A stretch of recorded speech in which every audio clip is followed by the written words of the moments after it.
Assalamu alaikum, hurmatli tuğanlar. Ördek inkubatsiyasi. Ördekler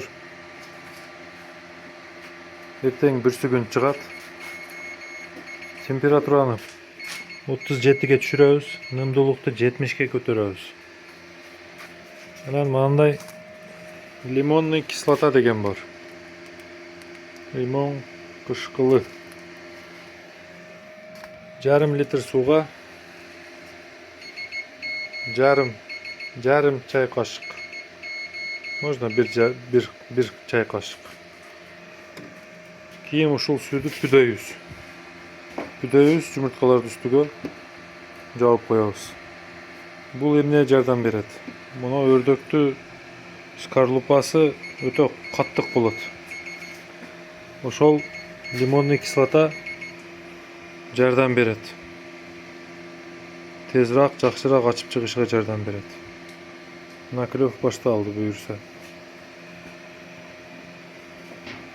Чыгышыга жакын 1 күн 2 күн калганда чеккенде ошондо чачылат. Чарбаңыздарга береке, иштериңиздерге ийгилик.